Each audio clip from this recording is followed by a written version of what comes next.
પ્રાર્થના લઈ લઈએ પેલા. રિંકારાસન ગર્ભિતાનલશિકામ સૌક્લિંકલામ બિભ્રતિમ સૌવર્ણાંબરધારિણીમ વરસુધામ ધૌતાંત્રિનેત્રોજ્વલામ વંદે પુસ્તકપાશમંકુશધરામ સ્રગ્ભૂષિતામુજ્વલામ ત્વાં ગૌરીમ ત્રિપુરામ પરાત્પરકલામ શ્રીચક્ર સંચારિણીમ. આપણે ગયા વખતે એમ છે 68 સુધી જોયા હતા. વાણી, ગાયત્રી, સાવિત્રી, સન્નુતાય નમો નમઃ ત્યાં સુધી જોયું હતું.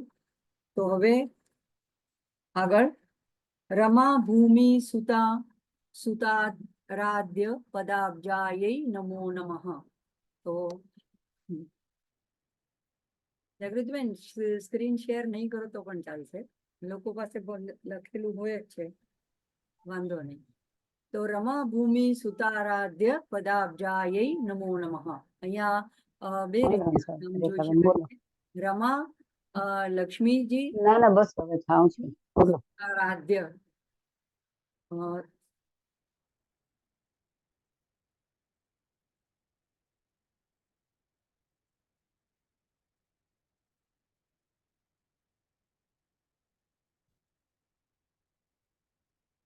તો રમા ભૂમિ સુતારાધ્ય પદાબ્જાય નમો નમઃ.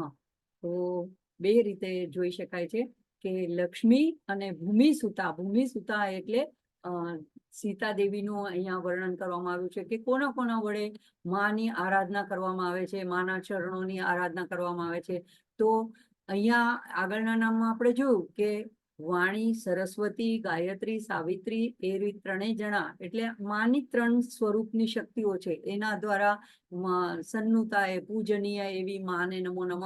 અને અહીંયા હવે રમા ભૂમિ જે લોકો અવતાર લઈને સીતામાં અહીંયા જગતમાં એક મનુષ્ય રૂપે અવતાર લઈને આવ્યા, તો ત્યારે પણ આપણે રામાયણના પ્રસંગમાં જોશું તો પુષ્પ વાટિકામાં માં ભવાનીની પૂજા કરવા માટે આવે છે અને મનોમન પ્રાર્થના કરે છે કે મારા મનનો જે સ્વામી છે એટલે કે શ્રીરામ એના દ્વારા જ મને વર રૂપે પ્રાપ્ત થાય.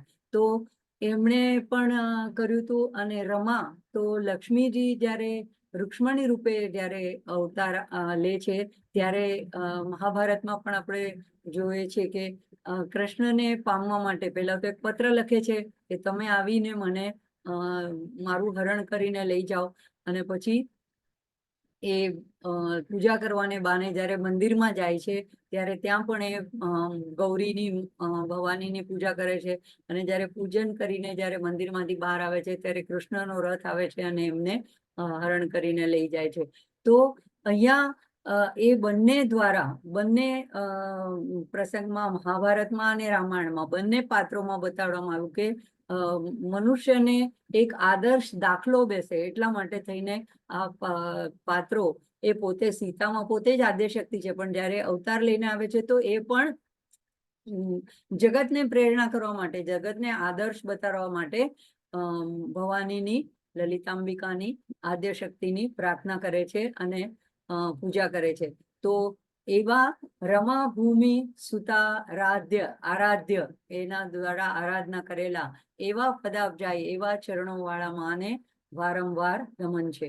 પછી હવે એ તો ચલો કે આદ્યશક્તિ એ તો અવતાર રૂપે આવ્યા હતા, એ સિવાય કોણે માને આરાધના કરી છે તો એના પછીનું એક એક નામના બીજા નામ સાથે અનુસંધાન છે. તો એના પછીનું નામ બતાડે છે કે ઋષિ પત્નીઓ એ પણ માની એટલે તો મનુષ્ય છે, તો એ ઋષિ પત્નીઓ દ્વારા પણ અર્ચિત છે. તો લોપામુદ્રા એ અગસ્ત્ય મુનિના પત્ની છે. તો ઓમ લોપામુદ્રા અર્ચિત શ્રીમચ્ચરણાય નમો નમઃ. તો માના શ્રી ચરણોને લોપામુદ્રા દ્વારા નમન કરવામાં આવ્યા છે, એને ચરણોને અર્ચિત કરવામાં આવે છે. હવે આ લોપામુદ્રા જે છે એ સ્વતંત્ર રીતે નાનપણથી જ એ પોતે જ માના એટલા પરમ ભક્ત હતા અને માએ જ એના પર અનુગ્રહ કરીને એને સ્વયં માં લલિતાંબિકાએ પોતે એના ગુરુ બનીને એને મંત્ર આપ્યો છે અને એમણે એ મંત્રની આરાધના કરી. પંચદશીનો એમનો આદિ વિદ્યાનો મંત્ર કહેવાય છે, જે હથી શરૂ થાય છે. તો એના માટે લોપામુદ્રાનું સ્થાન અગસ્ત્ય કરતા પણ એક ડગલું આગળ વધી જાય છે. બીજું કે જ્યારે અગસ્ત્ય મુનિ અને હયગ્રીવ ઋષિ હયગ્રીવ અવતાર રૂપે ઋષિ રૂપે અવતાર લઈને જ્યારે હયગ્રીવ ભગવાન એની સાથે સંવાદ કરે છે, બ્રહ્માંડ પુરાણના લલિતોપાખ્યાનમાં આવે છે, ત્યારે લલિતા સહસ્ત્રનામ કીધા પછી હજી અગસ્ત્ય મુનિને લાગે છે કે હજી મને કંઈક રહી જાય છે, મને કંઈક ઓછપ લાગે છે. તો એ આંખ બંધ કરીને હયગ્રીવ ઋષિ મોઢું બંધ કરી દે છે. એમને ખબર હતી કે હવે આના પછી પણ હું એને દીક્ષા આપી શકું છું, પણ એ દીક્ષા આપતા નથી આગળની. કારણ કે એમાં કહેવામાં આવ્યું છે કે શિર આપવાની જરૂર પડે તો એકવાર શિર આપી દેવાનું, પણ આ વિદ્યા કોઈને જ્યાં સુધી એને માનો આદેશ ન હોય ત્યાં સુધી કોઈને આ વિદ્યા પ્રગટ કરવી નહીં. તો 3 વર્ષ સુધી આમને એમ બેઠા રહે છે અને અગસ્ત્ય મુનિ પણ એમના ચરણ પકડીને બેઠા રહે છે. ત્યારે માં એમને પ્રત્યક્ષ દર્શન આપીને કહે છે કે આ જે છે એ લોપામુદ્રાના પતિ છે અને લોપામુદ્રા મારી અનન્ય ભક્ત છે, એટલે તમારે એને દીક્ષા આપવામાં વાંધો નથી, એટલે શ્રી વિદ્યામાં તમે એને દીક્ષા આપી શકો. તો આમ માં એને એક લોપામુદ્રાના પતિ તરીકે એને દીક્ષા આપવાનું જણાવે છે. તો અહીંયા પણ એનો મહિમા બતાડવામાં આવે છે લલિતા ઉપાખ્યાનમાં. તો લોપામુદ્રા એક એવા ઋષિ પત્ની છે અને જેનું લલિતા સહસ્ત્રનામમાં પણ જે 2 પુલોમજાર્ચિતા અને લોપામુદ્રા એ બંનેનું જે શુચિ એટલે કે ઇન્દ્રના પત્ની અને લોપામુદ્રા બંનેના નામ સ્ત્રી ભક્તોના નામ આવે છે લલિતા સહસ્ત્રનામમાં. તો એ લોપામુદ્રા દ્વારા અર્ચિત એવા શ્રીમદ ચરણાય નમો નમઃ. તો અહીંયા એની ગૌરવ કરવામાં આવ્યું છે. હવે માં પોતે આ પોતાના નામો પ્રગટ કરે છે, તો કેમ એમાં લોપામુદ્રાનું પછી સીતામાનું કે એનું કેમ નામ આપવામાં આવ્યું છે? તો આચાર્ય એમ કે છે કે માને પોતાના કરતા પણ પોતાના જે ભક્ત છે એના કોઈ નામ લે, એનું કોઈ ચિંતન કરે, એના પ્રત્યે પૂજ્ય ભાવ રાખે તો પણ માં સંતોષ પામે છે. એટલા માટે અહીંયા લોપામુદ્રાર્ચિત શ્રીમદ ચરણાય એટલે માં પણ એનું ગૌરવ કરે છે અને માને જેમ ભગવાનને પોતાના ભક્તનું નામ થાય એમાં ભગવાન વધારે રાજી થાય, એવી રીતે માં પોતાના અનન્ય ભક્તનું નામ જો આગળ આવે અને એનું પણ સમાજમાં નામ વધે તો માં એનાથી પણ સંતોષ થાય છે. એટલે અહીંયા લોપામુદ્રા અર્ચિત શ્રીમદ ચરણાય નમો નમઃ. આગળ આવે છે ઓમ સહસ્ર નથી સહસ્ર સૌંદર્ય શરીરાય નમો નમઃ. તો એક તો રતિ એટલે કે કામદેવના પત્ની અને એક મન્મથ પણ કામદેવને કહેવામાં આવે છે. તો એક કામદેવના પત્ની તરીકે અતિ સૌંદર્યવતી સ્ત્રીઓમાં જો કોઈની ગણના થતી હોય તો રતિદેવની એટલે, અને જો પુરુષ તરીકે કોઈ અતિ સૌંદર્ય એવી ઉપમા આપવામાં આવે તો કામદેવ. તો કોટી કંદર્પ એવું કૃષ્ણને રામચંદ્રને જ્યારે એના સ્વરૂપને એવું તુલના કરવા માટે ઉપમા આપવામાં આવે છે. તો આવા કરોડો કંદર્પ કે કરોડો રતિ એના એવી આ જે સંખ્યા શત સહસ્ર કે કોટી એ એક આપણા સામાન્ય રીતે 100 કે 1000 કે કરોડ એમ નથી ગણવામાં આવતું. સંસ્કૃતમાં એને અનંતના રૂપમાં લેવામાં આવે. તો એવા અનંત અગણિત અસંખ્ય એવી રતિઓને ભેગી કરવામાં આવે, એના સૌંદર્યને ભેગું કરવામાં આવે. તો એવું સૌંદર્ય એવા શરીર વાળા માને વારંવાર નમન છે. તો આમાં એવું સૌંદર્ય એટલે કેવું, આપણા તો ઇન્દ્રિય ગ્રાહ્ય આપણી ઇન્દ્રિયોને પકડમાં એ સૌંદર્ય આવે નહીં, એટલે કે એવું સૌંદર્ય કે જે અલૌકિક અવર્ણનીય અને એવું અનુપમ સૌંદર્ય કે જે ઇન્દ્રિયો દ્વારા જેનું માપ કાઢી ન શકાય એવી માને અહીંયા વારંવાર નમન કરવામાં આવે છે. તો આ નામને ફક્ત સ્થૂળ રૂપમાં નથી જોવાનું, એની અંદરના ભાવને જોવાનું. રતિ એટલે બીજો અર્થ થાય છે આસક્તિ, અને આસક્તિ, આપણી સામાન્ય જગતમાં આસક્તિ ક્યાં હોય, આપણી રતિ ક્યાં હોય, તો જે આપણને વસ્તુ આનંદ આપે, જે આપણને સાનુકૂળ, જે આપણને સંતોષ આપે, સુખ આપે, એની પ્રત્યે આપણી આસક્તિ હોય છે. તો અહીંયા એવું સામાન્ય શબ્દ રીતે આપણે આસક્તિને સુખ, સમાધાન, ઈચ્છા પૂર્તિ એમ કહીએ છીએ. એટલે વ્યક્તિને ખરેખર તો જેમાં આનંદ પ્રાપ્ત થાય છે એમાં એની રતિ હોય છે. એટલે રતિ અહીંયા આનંદના રૂપમાં લેવાની છે. તો હવે એવા સહસ્ત્ર એટલે અનંત આનંદ. તો એવો કેવો આનંદ? તો એક તો 14 ભુવનમાં દરેક ભુવનનો જુદો જુદો આનંદ છે. મનુષ્ય લોકનો એક આનંદ છે. એમ કે આપણે એકવાર જોયું હતું કે મનુષ્યને બધું પૃથ્વી પરનું એક ચક્રી રાજ્ય, સામ્રાજ્ય હોય, કોઈ રોગ ન હોય, કોઈ કષ્ટ ન હોય, અનુકૂળ કુટુંબ હોય, ધન સંપત્તિ હોય, ઐશ્વર્ય હોય, આ બધાને એક મનુષ્ય આનંદ ગણવામાં આવે છે. એવી રીતે સ્વર્ગલોકનો આનંદ, પછી જુદા જુદા વરુણ લોક, સૂર્યલોક, બ્રહ્મલોક, બધા જુદા જુદા ભવનોના અલગ અલગ આનંદો હોય છે. પણ એ બધાને એક સીમા હોય છે. એ બધાને ભેગા કરવામાં આવે તો એનું વર્ણન આવે છે કે એક માનો વિગ્રહના આનંદની સરખામણીમાં, જાણે કે માનો જે આનંદ છે, સહસ્ર રતિ સૌંદર્ય, એટલે કે એવો સૌંદર્ય રૂપી જે આનંદ છે, એ જાણે કે આનંદના મહાસાગરમાં આ બધા 14 ભુવનના આનંદને ભેગા કરીએ તો એક ટીપા જેટલો, લવલેશ એટલો જ આનંદ છે. તો એટલે એના પરથી કલ્પના કરવાની આવે.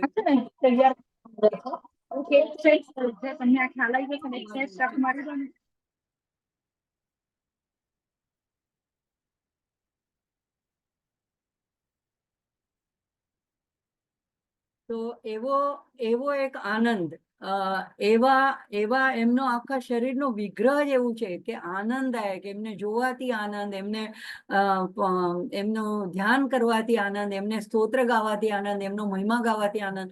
તો એવા આનંદના રૂપમાં લેવાનું છે કે એ પોતે એવા આનંદમય છે કે બીજાને પણ, પોતાના ભક્તને પણ એવા જે એના આશ્રય આવે છે, જે એની આરાધના કરે છે, અર્ચના કરે છે, પૂજન કરે છે, એને માં પોતાનો એવો આનંદ આપે છે. તો એટલે અહીંયા આપણે આ નામ બધા એ રીતે જોવાના છે કે અગસ્ત્ય મુનિને આ બ્રહ્મ વિદ્યાનું જ્ઞાન આપવા માટે આપે છે. એટલે કોઈ સામાન્ય સ્ત્રીના શરીરના સૌંદર્યના વર્ણન રૂપે આ નામ નથી લેવાનું. એક માનું વિગ્રહ, માનું તત્વ એ એવું છે કે અનંત આનંદથી પરિપૂર્ણ છે. તો એવા સૌંદર્ય શરીરાય નમો નમઃ. આગળનું નામ જોશું 71. ભાવના માત્ર સંતુષ્ટ હૃદયાય નમો નમઃ. તો આ તો એકદમ જ અદ્ભુત નામ છે કે ભાવના માત્ર, એવી માં કે જે ભક્તોની ખાલી ફક્ત કેવળ ભાવના પૂર્ણ એવા ભાવથી જ સંતોષ પામે એવા હૃદયવાળી માને વારંવાર નમન છે. તો માત્ર શબ્દ જે છે અહીંયા એ ખૂબ જ વિશેષ છે. આપણે જગતમાં જોઈએ છે કે કોઈને માટે કાંઈ આપણે બહુ સારો ભાવ રાખતા હોય, દાખલા તરીકે આપણે કુટુંબમાં બધા સભ્યો માટે એક ગૃહિણી તરીકે, હું તો માતા તરીકે સારો ભાવ રાખતી હોય, પણ એટલું પર્યાપ્ત છે? બધા કહેશે કે તમે રસોઈ તો બનાવી નહીં, ભાવ ખૂબ સારો રાખ્યો. એટલે કૃતિ પણ સાથે કરવી પડે છે. કોઈને પણ સંતોષ પમાડવો હોય તો જગતમાં આપણે ખાલી એકલા ભાવ રાખવાથી કામ ચાલતું નથી. એની સાથે આપણે કંઈ કર્મ કરવું પડે છે. કોઈને માટે પ્રેમ બતાડવો હોય તો પણ એને કોઈ વસ્તુથી, કોઈ એને માટે કાંઈ કાર્ય કરીને, કોઈ પણ ક્રિયા કરીને. પણ અહીંયા કહેવામાં આવે છે કે જો માને, ભગવતીને જો સંતુષ્ટ કરવી હોય તો કોઈ ક્રિયાકલાપની, કોઈ વ્રત, જપ, પૂજા, અર્ચના, કંઈ વસ્તુઓ, પ્રસાદ, ફૂલ, ફળ, અગરબત્તી, દીવો, કંઈની જરૂર નથી. એટલે એનું મહત્વ નથી એવું નથી, પણ એ બધું હોય અને ભાવ ન હોય તો એના કરતા વસ્તુમાં ઉણપ હોય, ઓછપ હોય, કદાચ કોઈ વસ્તુ ઓછી હોય, કદાચ એટલી બધી આપણી પાસે પવિત્રતામાં પણ કોઈ ઉણપ રહી ગઈ હોય, કોઈ શુચિતાપૂર્ણ વસ્તુઓ ન હોય, તો પણ ફક્ત ભાવના માત્ર સંતુષ્ટ, આપણો ભાવ જો હૃદયનું શુદ્ધ હોય, અને ભાવ એટલે પ્રેમ, તો માના પ્રત્યે જો અનન્ય પ્રેમ હોય, માની સાથે જો એક આત્મીય સંબંધ હોય, તો એના દ્વારા, એ ભાવનાથી જ માં સંતુષ્ટ થઈ જાય છે. એવી હૃદયવાળી માં છે. તો અને આમે આપણે વિચાર કરીએ કે આપણે આપીને માને શું આપી દેવાના હતા. આપણી પાસે જે કાંઈ વસ્તુ છે, આપણે આવ્યા હતા ખાલી હાથ, જશું ખાલી હાથ. એના વચ્ચેના ગાળામાં જે પણ વસ્તુ આપણને પ્રાપ્ત થઈ જાય એની કૃપાથી, એની દયાથી પ્રાપ્ત થઈ જાય. આપણે જો વાણીથી કાંઈ એના મહિમાગાન સ્તોત્ર બોલી શકીએ તો વાણી પણ એનું આપેલું વરદાન છે. જ્યારે કોકની પાસે વાણી નથી હોતી ત્યારે આપણને એનું મૂલ્ય સમજાય છે. તો આ બધી જ વસ્તુ આપણને બુદ્ધિ આપી છે, આપણને આંખ આપી છે, ઇન્દ્રિય આપી છે, આપણને આટલો સરસ અનુકૂળ સમય આપ્યો, સત્સંગ આપ્યો, બધું જ માએ આપેલું છે. તો આપણે એને એની સામે આપણે શું આપી શકવાના છે? તો આપણી પાસે આપવા માટે આપણો પ્રેમ છે. માં ભાવનાની ભૂખી છે. તો શાસ્ત્રમાં 3 પ્રકારની ભાવના કીધી છે. જે આચાર્ય ષડાનંદ ષણમુખ શર્મા તેલુગુના જે આ બ્રહ્મર્ષિ આચાર્ય કહેવાય છે, એમના શબ્દોમાં કે 3 પ્રકારની શાસ્ત્રમાં ભાવના હોય છે. એક શબ્દ ભાવના, મૂર્તિ ભાવના અને તત્વ ભાવના. શબ્દ ભાવના એટલે એમણે એમ કહ્યું કે એક મંત્ર બોલતા હોઈએ તો મંત્રની અંદર શબ્દ આવે છે, અથવા સ્તોત્ર બોલતા હોય તો એની અંદર શબ્દો આવે છે.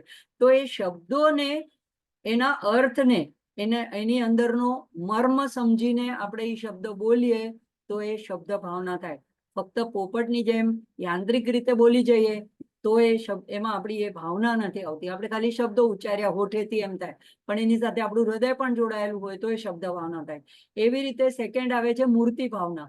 મૂર્તિ ભાવના એટલે શબ્દમાં જેનું વર્ણન થયેલું છે એ મૂર્તિની આપણે કલ્પના કરીએ આપણી આંખ સામે. હવે આપણે સાચે સાચા સ્વયં પ્રગટ પ્રત્યક્ષ એવા શિવજીને કેવી માને તો આપણે જોઈ ન હોય, આપણે મૂર્તિના જ દર્શન કર્યા હોય, તો કોઈ મોટા મંદિરોમાં દર્શન કર્યા હોય, કોઈ ચિત્રમાં પ્રતિમામાં દર્શન કર્યા હોય, તો એ પ્રતિમા આપણી આંખ સામે હોય, એ મૂર્તિમાં સાક્ષાત ત્યાં એ માં બિરાજે છે. એવી રીતે એના એક એક ઇન્દ્રિયોમાં, એની આંખોમાં, એના હાથમાં, એના વરદ અભય હસ્તમાં, એના ચરણમાં એવી ભાવના કરીએ કે આ મારી સામે માં સામે પ્રત્યક્ષ પ્રગટ છે. તો એ આપણે જે શબ્દોમાં વર્ણન સાંભળ્યું હોય અને એનું એ મૂર્તિમાં આપણે એ ભાવ કરીએ તો એ, જેમ કે લોકો નાના લાલાની પૂજા કરે છે, તો દરેકને ઘરમાં નાના નાના લાલા હોય છે. તો એને જાણે કે એક જીવતો જાગતો બાળક લાલજી મારા ઘરમાં છે, એવી રીતે એને ગરમી ના લાગે એટલે નાનો પંખો મૂકે, એને ઠંડી ના લાગે એટલે ગરમ વાઘા પહેરાવે, એને ભોગ ધરાવે, એને ભૂખ લાગી હશે એને સુવડાવી દે. તો એ મૂર્તિની અંદર મૂર્તિની ભાવના કરી કહેવાય. એનાથી આગળ વધે જ્યારે શબ્દ ભાવના, મૂર્તિની ભાવના અને તત્વ ભાવના. તો તત્વ એટલે તત્વથી માને સમજવાનું. તો આપણે માં વિશેનું એક ઉપનિષદ છે ભાવોપનિષદ. એ ભાવોપનિષદની અંદર આપણા શ્રી ચક્રના જેટલા આવરણો છે એની સાથે શરીરના અંદરના જે ચક્રો છે, ષટચક્રો એટલે 9, બીજા 3 પણ છે, એમ બધાને સાથે અભેદ બતાડીને, એકબીજાનો સંબંધ બતાડીને, ભાવના કરીને મારા શરીરની અંદર જ માં બિરાજમાન છે એવી તત્વની ભાવના કરવાની ઉપનિષદના અર્થમાં. કે એટલું બધું વ્યક્તિ મામય બની જાય કે પછી એનો અહમ જ ખરી જાય, અને અહમ ખરી જાય એટલે અહમ બ્રહ્માસ્મિ રહી જાય, બ્રહ્માનુભૂતિ થઈ જાય, મામય બની જાય માણસ.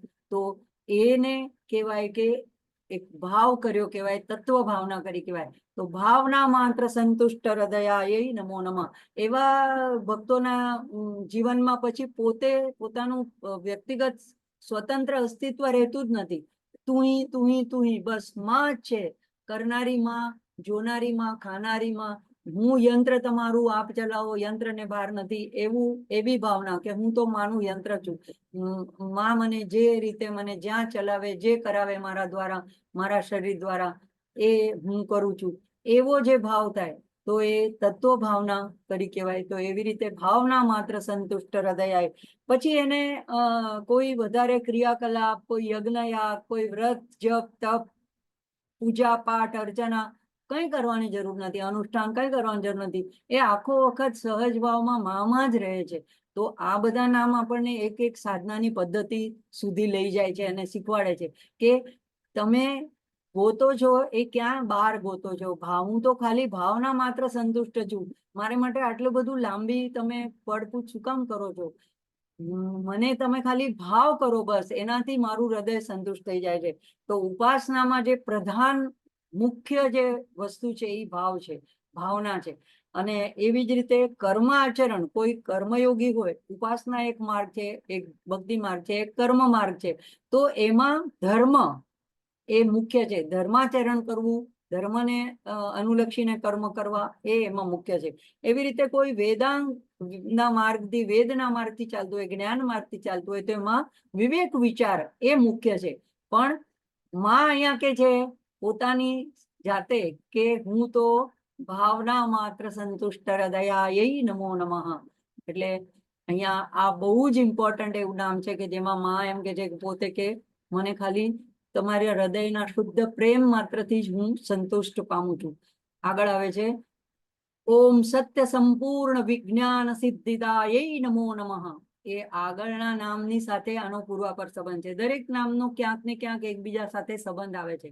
તો આચાર્ય કે છે કે માં એક સિદ્ધિદાય નમો નમઃ, એક એવી માને હું વારંવાર નમન કરું છું કે જે સત્ય, સંપૂર્ણ અને એવું વિજ્ઞાન, એની સિદ્ધિ આપનારી એવી માં છે. એને હું વારંવાર નમન કરું છું. તો એક એક શબ્દનો અર્થ સમજીએ. સિદ્ધિ એટલે કોઈ પણ વસ્તુની તમને સિદ્ધ કરી દે છે, તમને એની પ્રાપ્તિ કરી દે છે. તો એવી સિદ્ધિ આપે છે. કઈ વસ્તુની સિદ્ધિ આપે છે? તો વિજ્ઞાન. વિજ્ઞાન કહેવાય છે, ગીતામાં પણ જ્ઞાન વિજ્ઞાન યોગ છે. તો જ્ઞાન કહેવાય છે પરોક્ષ જે વસ્તુ આપણે તત્વો વિશે જાણીએ, જેમ કે આપણે ઉપનિષદ વાંચીએ, ગીતા વાંચીએ, કોઈ શાસ્ત્ર વાંચીએ, તો આપણને બ્રહ્મ વિશેનું કે માં વિશેનું કે પરમ તત્વ વિશેનું જ્ઞાન થાય, શાબ્દિક જ્ઞાન થાય, બૌદ્ધિક જ્ઞાન થાય. આપણે બૌદ્ધિથી પણ એ બરાબર વસ્તુ સમજી જઈએ, પણ એ જ્ઞાન રહે. પણ વિજ્ઞાન ક્યારે થાય કે એ જ વસ્તુની આપણને આપણા જીવનમાં, આપણા હૃદયમાં આપણને અનુભૂતિ થાય, તો એને કહેવાય વિજ્ઞાન. તો અહીંયા કે છે કે એવી અનુભૂતિની હું સિદ્ધિ આપનારી છું. પછી એ અનુભૂતિ કેવી? કદાચ કોઈક લોકોને પોતે ધ્યાનમાં બેઠા હોય તો કદાચ પોતાની કલ્પનાથી જ એને એમ લાગે કે મને તો આ દર્શન થયા, ઓલા દર્શન થયા. તો એ ભ્રમ પણ હોઈ શકે. તો અહીંયા એવા ભ્રમ વાળા વિજ્ઞાનની, એવી અનુભૂતિની વાત નથી. ક્યારેક એવું બને કે આપણે આખો વખત જે વસ્તુનું ચિંતન કરતા હોય તો સ્વપ્નમાં પણ આપણને એ વસ્તુ દેખાય, પણ એટલે એ અનુભૂતિ ન કહી શકાય. તો એનો અહીંયા છેદ ઉડાડવા માટે બે શબ્દ આપ્યા છે, સત્ય અને સંપૂર્ણ. સત્ય કોને કહેવાય છે? તો જે ત્રિકાલાવાદી છે, જે એવી સ્વયં સંપૂર્ણ સત્તા છે કે જે ત્રણેય કાળમાં જે અહીંયા વિરાજિત છે. એટલે એને સત્ય કહેવાય છે. જે અવિનાશી છે, જે અપરિવર્તનશીલ છે, જેનામાં કઈ ફેરફાર થતો નથી, જે નાશવંત નથી, જે નિત્ય છે, જે શાશ્વત છે, જે અજ અમર કહી શકાય એવી. તો એવી જે સત્તા છે એને કહેવાય સત્ય. એટલે એવું પરબ્રહ્મ તત્વ. અને સંપૂર્ણ. સંપૂર્ણ ક્યારે કોઈ વસ્તુ બને કે જ્યારે એમાં કાંઈ આટલો પણ સંશય ન રહે, કોઈ શંકા ન રહે, કોઈ સંદેહ ન રહે. તો એવી જ્યાં શંકા ને સંદેહને અવકાશ ન હોય એવી સત્ય અને સંપૂર્ણ એવી જે બ્રહ્માનુભૂતિ, ઈશ્વરાનુભૂતિ, આત્માનુભૂતિ, જગદંબાની અનુભૂતિ, એવી જે સિદ્ધિ છે, એવી અનુભૂતિની, આનંદદાયક અનુભૂતિની સિદ્ધિ આપનારી માને નમો નમઃ. પણ હવે કોને આ સિદ્ધિ મળે છે? તો આગલા નામ સાથે એનો સંબંધ છે કે ભાવના માત્ર સંતુષ્ટ હૃદયાય. જે એવું ભાવના માત્ર સંતુષ્ટ થી માને, ભાવના માત્રથી માને સંતુષ્ટ કરે છે, એવા ભક્તને, એવા ઉપાસકને માં ફળ રૂપે શું આપે છે? તો માં સંતોષ પામી ગઈ, પણ પછી હવે માએ પણ તો કઈ આપવાનું. તો માં કે છે કે હું એને સત્ય સંપૂર્ણ વિજ્ઞાન સિદ્ધિદાય નમો. હું એને સત્ય સંપૂર્ણ એવી સિદ્ધિ આપું છું. તો લલિતા સહસ્ત્રનામમાં પણ નામ આવે છે નિસંશયા, સંશયગ્નિ. કોઈ પણ સંશયને બાકી નથી રાખતી મનની અંદર. આપણને હજી પણ જ્યારે થોડો પણ સંશય રહે ત્યારે તર્ક વિતર્ક થાય, શ્રદ્ધા ડગમગી જાય, આમ આપણું મન દ્વંદ્વમાં આવી જાય. પણ જ્યારે સંશય રહિત થઈ જાય કે ના, માં છે, મારી માં છે, મારી આજુબાજુ છે, હું એની અંદર જ છું, મારી ઉપર નીચે આજુબાજુ બધે એ જ વિલસી રહી છે. તો એવી શાસ્ત્ર સંમત, દોષ રહિત અને શંકાનો અવકાશ ન રહે એવી જે બ્રહ્માનુભૂતિ, એવી જે આનંદની અનુભૂતિ કરાવે, એને કહેવાય વિજ્ઞાન. અને એવી વિજ્ઞાનની સિદ્ધિ આપનારી એવી માને વારંવાર નમો નમઃ. એના પછી છે શ્રીલોચન કૃતોલ્લાસ ફલદાય નમો નમઃ. તો અહીંયા કોઈ જગ્યાએ ત્રિલોચન પણ છે, અહીંયા શ્રીલોચન પણ છે. તો ત્રિલોચન ના અર્થને હિસાબે જોઈએ તો એક જગ્યાએ એનું એવી રીતે પણ વિગ્રહ કરવામાં આવે છે કે ત્રિલોચન એટલે શિવજી. તો શિવજીને કૃતોલ્લાસ, ઉચ્ચ કોટીનો ઉલ્લાસ, ઉલ્લાસ એટલે આનંદ, આનંદથી જયારે હૃદય ભરી જાય ત્યારે ઉલ્લાસિત થઈ જવાય છે. તો એવું ફળ, ફળ એટલે કે એમને જોતા જ શિવજીને અત્યંત આનંદ થઈ જાય છે, એવું ફળ શિવજીને આપનારી, એટલે કે પોતાના હોવા માત્રથી આનંદ રૂપિણી. કારણ કે બ્રહ્મનું સ્વરૂપ 3 ગુણોથી, 3 પાસાથી વર્ણવવામાં આવે: સત, સત, ચિદ અને આનંદ. તો સત, તો ત્રણેય કાળમાં જે હોય છે એ સત. ચિદ એટલે જ્ઞાન સ્વરૂપ, ચિન્મય સ્વરૂપ. અને ત્રીજું જે આનંદ રૂપિણી છે એ માં પોતે છે. તો એ રીતે શિવજીને આનંદ આપનારી છે. જો શ્રી લોચન એ રીતે લઈએ તો શ્રી માના લોચન એ કેવા છે? તો 3 તો છે, પણ એ 3 જેમ શિવજીના છે સૂર્યચંદ્ર ને અગ્નિ, પણ અહીંયા માના લોચન જે છે 3 વેદ રૂપ ગણાય છે. એ શોભાયમાન એવા, કાંતિમય એવા અને વેદ રૂપ એટલે કે જ્ઞાન રૂપ ચક્ષુ છે એમના. તો એવા ચક્ષુ દ્વારા, એવા નેત્રો દ્વારા, જ્ઞાનથી પરિપૂર્ણ દ્વારા એવી ફલદાયી, એટલે આગળના નામમાં કીધું કે આવું અનુભૂતિ કરાવે છે, પણ પછી પાછું કીધું કે ફલદાયી, કયું બધું વધારે ફળ આપે છે? તો વેદોનું, શાસ્ત્રોનું જ્ઞાન રૂપી, આનંદ રૂપી, ઉચ્ચ કોટીના ઉલ્લાસ રૂપી એવું ફળ આપનારી એવી માને ફક્ત એમના દર્શન માત્રથી, ત્રિલોચનના દર્શન માત્રથી, શ્રીલોચનના દર્શન માત્રથી, અને બીજું કે શ્રી ચક્રની સાથે પણ સરખામણી કરી શકાય છે શ્રીલોચનની, કે શ્રી માના વિગ્રહમાં અને શ્રી ચક્રમાં કોઈ ભેદ નથી. તો શ્રી ચક્રના બિંદુની અંદર, બિંદુમાંથી જ્યારે વિકાસ પામે છે ત્યારે 3 શક્તિ પ્રગટ થાય છે: ઈચ્છા શક્તિ, જ્ઞાન શક્તિ, ક્રિયા શક્તિ. તો એવા ત્રિલોચન, એનાથી ઉલ્લાસિત થઈને આખા બ્રહ્માંડનું સર્જન થાય છે. તો આ અર્થમાં પણ એ ભક્તોને આનંદ આપનારી, ઉલ્લાસ આપનારી, એવું ફળ આપનારી એવી માને વારંવાર નમન છે. આગળ આવે છે શ્રી સુધાબ્દી મણિદ્વીપ મધ્યગાય નમો નમઃ. તો આગળ 2 નામ જોયા હતા કે મણિદ્વીપ ની મધ્યમાં છે, એને અંદર ચિંતામણી ગૃહ છે. હવે એ મણિદ્વીપ ક્યાં આવેલું છે? તો એનો અહીંયા 2 રીતે અર્થ છે. સુધા અબ્ધિ, સુધા એટલે અમૃતનો, અબ્ધિ એટલે સાગર. તો અમૃતના સાગરની અંદર મણિદ્વીપ આવેલો છે, અને એ મણિદ્વીપના મધ્યમાં માનો નિવાસ થાય. તો એવી નિવાસિત થયેલી માને નમો નમઃ. તો હવે અહીંયા આગળ જે રીતે નામ આવ્યા એની સાથે આનો અનુસંધાન કરીએ તો અચાનક સુધા અબ્ધિ અને મણિદ્વીપ કેવી રીતે આવ્યું? એવું નથી. આ ઉપનિષદ પરક નામ લેવાનું છે. એક તો ભૌતિક સુધા અબ્ધિ કે અમૃતના સાગરનું નામ વર્ણન આવતું હોય છે, મણિદ્વીપનું, ચિંતામણી ગૃહનું. પણ અહીંયા જે આ નામ, આ બધા નામો પછી આવ્યું, એનો અર્થ એમ છે કે શરીરની અંદર માં એક મણિદ્વીપ, મણિનો અર્થ એવો છે કે જે સ્વયં પ્રકાશિત હોય, અને મણિને સંસ્કૃતમાં 2 એના લક્ષણ બતાડવામાં આવે છે કે એક તો એ સ્વયં પ્રકાશ હોય અને પ્રચોદન કરે, એટલે કે પ્રેરિત કરે. તો પ્રચોદન કરનાર, તો માં એવી શક્તિ છે કે દરેક જીવોને પ્રેરણા કરનાર એવી સ્વયં પ્રકાશિત છે, અને એને પ્રબોધન કરનાર, એને પ્રચોદન, એની બુદ્ધિને સન્માર્ગે પ્રેરિત કરનાર એવી જે શક્તિ છે. તો એ મણિરૂપ જે મણિદ્વીપ છે, એ આ મણિદ્વીપ આપણી અંદર જ છે. અને એવા મણિદ્વીપની અંદર જ્યારે એવું જીવોને જ્ઞાન થાય છે ત્યારે માના એવા પરબ્રહ્મ સ્વરૂપિણીનું દર્શન થાય છે. તો એના હૃદયમાં આગળ માએ બતાડ્યું કે સત્ય સંપૂર્ણ વિજ્ઞાન સિદ્ધિદા, એટલે બ્રહ્માનુભૂતિ થઈ ગઈ, એને જ્ઞાન આપી દીધું. કૃતોલ્લાસ ફલદા એટલે આનંદમાં પરિપૂર્ણ કરી દીધો એ ભક્તને.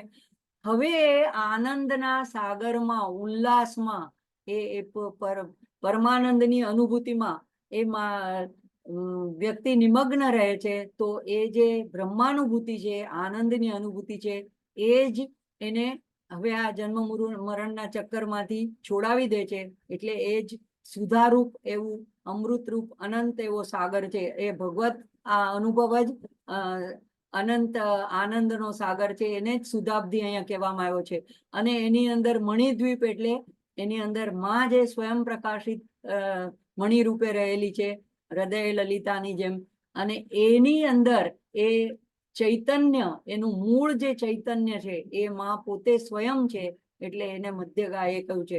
મણિ પોતે કંઈક પ્રકાશ આપે છે, પણ એના મણિના પ્રકાશને પ્રકાશ આપનાર પ્રેરક તો એનું જે સાર રૂપ, એની અંદર મૂળભૂત તત્વ રૂપ ત્યાં માં રહેલી છે. તો એના મૂળ રૂપે માને અહીંયા, એટલે આને ઉપાસના રૂપે અને ઉપનિષદ રૂપે જોઈએ તો ભાવનોપનિષદમાં જે કીધું છે કે દેહને જ નવ રત્નદીપ કહેવામાં આવ્યું છે. આખું માના વર્ણન વિશેનું શ્રી વિદ્યામાં એક ઉપનિષદ છે, એને ભાવનોપનિષદ કહેવામાં આવે છે. એમાં શ્રી યંત્રના જેમ દરેક આવરણની નવાવરણ પૂજા બહાર કરવામાં આવે છે, એમ અહીંયા ભક્ત જે એનો સાધક હોય છે, જે એનો દીક્ષિત થયેલો છે, એ શરીરના અંદરના ચક્રોમાં એ એક એક આવરણની એક એક ચક્રમાં પૂજા કરીને માની ભાવના કરે છે. તો આપણે જોયું છે કે દરેક ચક્રમાં એની પાંદડીઓમાં એક એક માતૃકાઓ, જેમ કે આજ્ઞા ચક્રમાં 2 પાંદડી છે, તો હંસવતી, ક્ષમાવતી, એવી રીતે અહીંયા કંઠમાં અ થી અહ સુધીના અક્ષર ઉપર. તો એ રીતે દરેક માં અ થી અમૃતા કરીને આકર્ષિણી, એવી રીતે બધી માતૃકા દેવીઓ દરેક ચક્રમાં રહેલી છે. એ બધી જ જેટલા સંસ્કૃતના વર્ણાક્ષર છે એ બધી માની જ શક્તિઓ છે. તો એ બધી શક્તિ રૂપે જે વ્યક્તિ એની આરાધના એ રીતે કરે છે કે મારા શરીરની અંદર દરેક ઇન્દ્રિયોમાં નસે નસમાં માં જ રહેલી છે, અને એ જ બધું કાર્ય કરી રહી છે. મારી અંદર પણ એ છે, મારી બહાર પણ એ છે. તો આ રીતે જે બ્રહ્મમય બની જાય છે. એટલે અત્યારે આપણે જો જોઈએ તો આપણને એમ લાગે છે તમે ક્યાં નિવાસ કરો છો, આપણે આપણા ઘરનું એડ્રેસ આપીએ છીએ, અને કયા છે તો આપણે બહારના રૂમમાં છે કે અંદરના રૂમમાં છે કે રસોડામાં છે. પણ ખરેખર આ બધું આપણી આજુબાજુનું જે વાતાવરણ છે એ બ્રહ્મ જ છે, કારણ કે બધું જ માં બનેલી છે. તો આ મગજમાં અનુભવ કરવું એ કઠિન છે. શાબ્દિક રીતે તો સમજી જાય, બૌદ્ધિક રીતે એક્સેપ્ટ પણ કરી લે, પણ એનો જે અનુભવ કરે છે એ વ્યક્તિ પછી મામય એટલો બધો બની જાય છે. તો એના માટે જ કબીરદાસજી હંમેશા કહે છે કે પાણી મેં મીન પિયાસી, મોહે સુન સુન આવત હાંસી. જાણે કે એક માછલી પાણીની અંદર હોય અને એમ કે મને પ્યાસ લાગી છે, હું તરસી છું. તો એ કેટલી અજીબ અને વિચિત્ર વાત કહેવાય. એવી રીતે આપણે અત્યારે જ્યાં છીએ એ સંપૂર્ણ રીતે માની અંદર જ છીએ.